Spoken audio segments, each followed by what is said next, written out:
Get rich fast with csgofast.com. ESL One Cologne main qualifier day 2 has just started, and we already have the first match behind us. Now, I just want to start with the classics. Your preparation, obviously you had a rough month last time. I mean, you had a busy month, and then you had a couple of weeks to prepare. So how did you use that time? We didn't have much time to prepare at all, to be honest. Like, our best practice was the events we went to, like the ESL finals, the minor, and then E-League. All that was just practice for us. We didn't have much time to go over anything, to be honest. All right, so looking at the other teams, obviously you couldn't really prepare for specific matchups, maybe aside from the first one with Gambit. So did you look at that at all? Did you look at any of the other teams? We looked at Gambit a bit for sure because we knew we were going to play them. But we also looked at Fluffy Gangsters last night, so we had a little time to go over that. But we didn't know what map we're going to play for sure, so we just played our own game basically versus these teams. All right, so before we get to the actual matches, I do want to talk about the format. It's very new. It's very innovative. What do you think about it overall? I think it's pretty good. Obviously, it lets the more favorite teams get through because it's like you have to win 3 games to go through. But I think it's really good. It'll let the favorite teams get through, and hopefully we can make it through because I don't think we're heavily favored, but I think people can think we can get through. So, all right.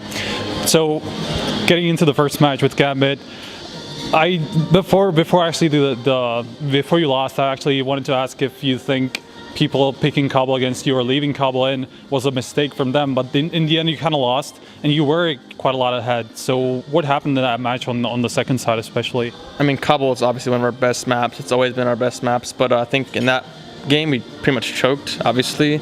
We're up 11-4 and we lost pistol, and from then on our money was just screwed the whole time and we couldn't get back into it, and we didn't win any crucial rounds. Like, there's a lot of clutches we lost too, so that affected it too, but overall we lost to ourselves in that game.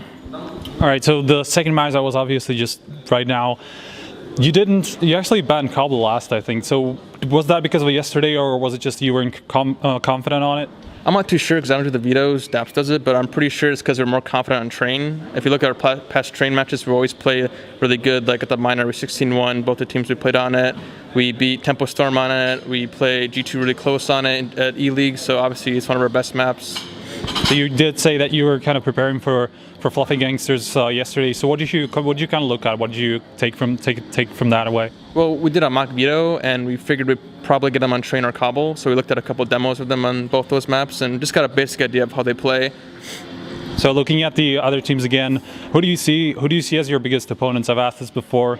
People have been saying G2, obviously. G2, Cloud9 for sure, because there's always a debate of the best NA team, which is a pretty stupid debate, but people want to see us versus Cloud9, and also us versus FaZe would be interesting because the whole rivalry with OpTic Gaming and FaZe, so that'd be interesting to see.